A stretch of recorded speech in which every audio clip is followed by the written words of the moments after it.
اس معلوماتی جائزے میں خوش آمدید۔ آج جس سفر پر ہم نکلنے والے ہیں وہ کوئی عام سفر نہیں بلکہ انسانی تاریخ کا ایک انتہائی سحر انگیز اور صدیوں پر محیط سفر ہے۔ یہ کہانی ہے طب یونانی کی، یعنی اس دور کی جب بکرات منظر عام پر نہیں آیا تھا۔ ہم دیکھیں گے کہ انسان نے بیماریوں اور شفا کو سمجھنے کی شروعات کیسے کی اور کیسے یہ علم دیومالائی کہانیوں، دیوتاؤں اور جادو کے سحر سے نکل کر ایک ٹھوس باقاعدہ سائنس میں تبدیل ہوا۔ چلیں اس کہانی کی گہرائی میں اترتے ہیں۔ انسان نے ہمیشہ سے بیماریوں کا مقابلہ کرنے کی کوشش کی ہے، ٹھیک ہے نا؟ لیکن یہ سفر اتنا سیدھا اور آسان بالکل نہیں تھا جتنا آج ہمیں لگتا ہے۔ ہم طبی تاریخ کے ایک ایسے عظیم اور کٹھن سفر کی بات کر رہے ہیں جہاں طب کو اپنی بقا اور پہچان کے لیے لفظی معنوں میں ایک طویل جنگ لڑنی پڑی۔ ایک ایسی جنگ جو تہمات کے گہرے اندھیروں سے شروع ہو کر منطق اور استدلال کی روشنی تک پہنچی۔ قدیم دور کا سب سے بڑا تضاد دراصل یہی تھا۔ ذرا تصور کریں اس وقت کے یونانیوں کا۔ ان کے عقائد مکمل طور پر توہمات پر مبنی تھے۔ ان کا پختہ ماننا تھا کہ بیماریاں اور موت محض بدروحوں کا سایہ یا دیوتاؤں کی ناراضگی کا نتیجہ ہے، یعنی بیماری کوئی جسمانی خرابی نہیں بلکہ غیبی طاقتوں کا سیدھا سیدھا عذاب ہے۔ اور سچ پوچھیں تو اس گہری توہم پرستی سے نکل کر مشاہدے اور استدلال کے راستے پر چلنا ہی طب کی تاریخ کی سب سے بڑی اور شاندار کامیابی ہے۔ اب یہاں ایک انتہائی دلچسپ تاریخی بحث جنم لیتی ہے۔ طب کی ابتدا آخر کس نے کی؟ اہل یونان کا تو پختہ عقیدہ ہے کہ اس کی شروعات اسکلیبیوس نامی ہستی نے کی، لیکن ماہرین بتاتے ہیں کہ تاریخ میں ایسے بہت سے حوالے موجود ہیں جو اس عظیم علم کا سرا حضرت ادریس سے جوڑتے ہیں، جنہیں یونانی زبان میں ہرمس اور عربی اور عبرانی میں اخنوخ کے نام سے جانا جاتا ہے۔ تو گویا یہ علم مختلف تہذیبوں کا ایک خوبصورت سنگم ہے۔ یہ تاریخ کی ایک انتہائی متاثر کن اور اگر غور کیا جائے تو قدرے حیران کن کہانی ہے۔ اسکیلیبیوس اول، جو شروع میں محض ایک مذہبی پیشوا یعنی پادری تھا، اس نے 50 سال کی عمر میں علم طب حاصل کیا۔ ذرا سوچئے، آج 50 سال کی عمر میں ریٹائرمنٹ کے منصوبے بنائے جاتے ہیں، لیکن اس شخص نے طب سیکھنے کے بعد اپنی باقی پوری زندگی مریضوں کے علاج میں لگا دی۔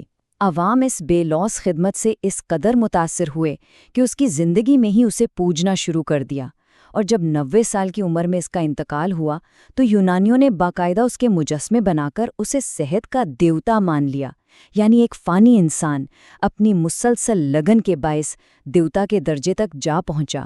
اب یہاں سب سے اہم نقطہ یہ ہے کہ طب کا یہ علم کوئی عام سب کے لیے دستیاب علم نہیں رہا تھا۔ اسکلیبیوس نے یہ بیش قیمت راز صرف اور صرف اپنے خاندان تک محدود رکھا۔ اس کی بیوی ایپیون، بیٹا ٹیلیسفورس اور بیٹیاں ہائیجیا اور پناشیا سب اس خاندانی پیشے کا حصہ بن گئے۔ ویسے دلچسپ بات یہ ہے کہ اس کی بیٹی ہائیجیا تو صحت کی دیوی کے طور پر اتنی مشہور ہوئی کہ آج کی جدید اصطلاح ہائیجین اسی کے نام سے نکلی ہے۔ یہ علم اسی خاندان میں نسل در نسل چلتا رہا، کسی باہر والے کو اسے سیکھنے کی بالکل اجازت نہیں تھی۔ یوں سمجھیں کہ یہ خاندان صحت کا ایک مکمل، پر اسرار اور اکلوتا محافظ بن گیا تھا۔ چونکہ بیماریاں بہت سی تھیں، اس لیے اس وقت کا عجیب و غریب عقیدہ یہ تھا کہ مختلف امراض کے لیے مختلف دیوتا ذمہ دار ہیں۔ سر درد کے لیے الگ دیوتا، پیٹ درد کے لیے الگ، علاج کے لیے ان کی باقاعدہ عبادت کی جاتی۔ اس طرح صحت سے جڑے دیویوں اور دیوتاؤں کی گنتی بڑھتے بڑھتے تقریباً 30 تک پہنچ گئی تھیں۔ ان میں اپولو، ہیروکس، ہائیجیا اور زیوس جیسے بڑے بڑے نام شامل تھے۔ لوگ شفا کے لیے ان تمام دیوتاؤں کے درباروں میں چکر لگاتے رہتے تھے۔ اگر ہم اس قدیم دور کے ہسپتالوں کا تصور کریں تو وہ آج کے جدید کلینک سے بالکل مختلف تھے۔ قدیم یونان میں مریضوں کا علاج سیدھا عبادت گاہوں میں ہوتا تھا۔ اسکلیبیوس کے مندر اس وقت علاج کے سب سے بڑے مراکز تھے۔ ہم انہیں قدیم دور کے پراسرار ہسپتال کہہ سکتے ہیں۔ آج کے ہسپتالوں میں خاموشی اور جراثیم سے پاک سفید ماحول ہوتا ہے نا، لیکن یہ مندر روحانی، صوفیانہ اور دھویں دار ماحول سے بھرے ہوتے تھے، جہاں دوا سے کہیں زیادہ زور دعاؤں اور رسومات پر ہوتا تھا۔ ان مندروں میں شفا یابی کا طریقہ کار بڑا ہی انوکھا اور سنسنی خیز تھا۔ پہلے مریض کو صحت کے دیوتا کے سامنے مخصوص انداز میں لٹایا جاتا اور پھر رات کی تاریکی میں اسے مندر کے اندر بالکل تنہا چھوڑ دیا جاتا۔ تصور یہ تھا کہ تنہائی اور نیند کی حالت میں مریض کو خواب میں دیوتا نظر آئیں گے جو خود اسے بیماری کا علاج بتائیں گے، یعنی علاج کسی بلڈ ٹیسٹ یا ایکس رے پہ نہیں بلکہ خوابوں اور الہام پر چل رہا تھا۔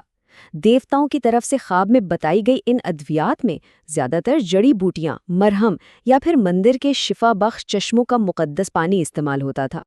چلیں اب دیکھتے ہیں کہ یہ کہانی کیسے آگے بڑھتی ہے۔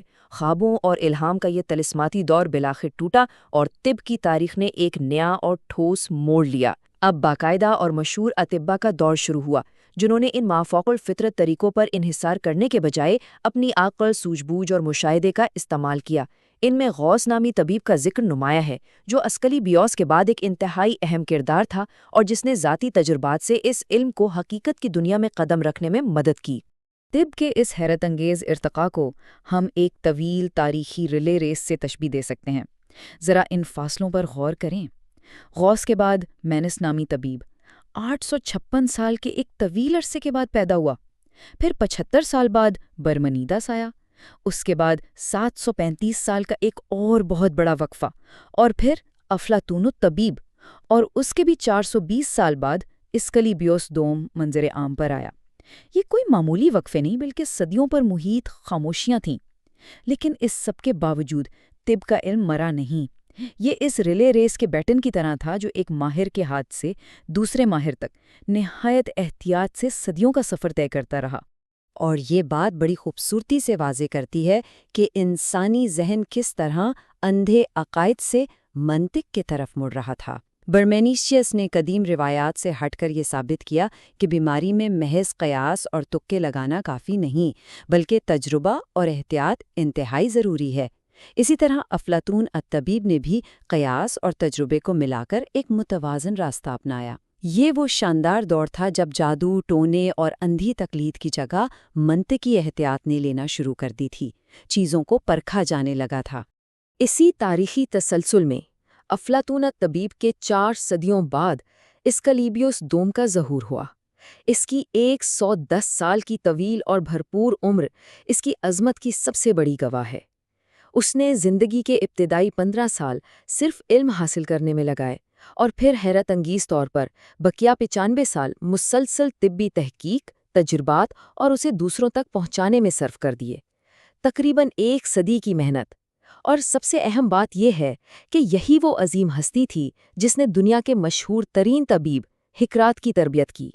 اسی نے وہ مضبوط اور سائنسی بنیاد فراہم کی جس پر کھڑے ہو کر ہکرات نے طب کی دنیا میں انقلاب برپا کیا۔ اور بالآخر ہم اس طویل سفر کی اس عظیم منزل پر پہنچتے ہیں جہاں بقراط کا دور شروع ہوتا ہے۔ بقراط ہی وہ شخصیت تھا جس نے ایک زوردار جھٹکے سے علم طب کو جادو، دیوتاؤں کی ناراضگی اور تہمات کی قید سے مکمل طور پر آزاد کرایا۔ اس نے اسے ایک منظم اور سائنسی فن کی حیثیت دی۔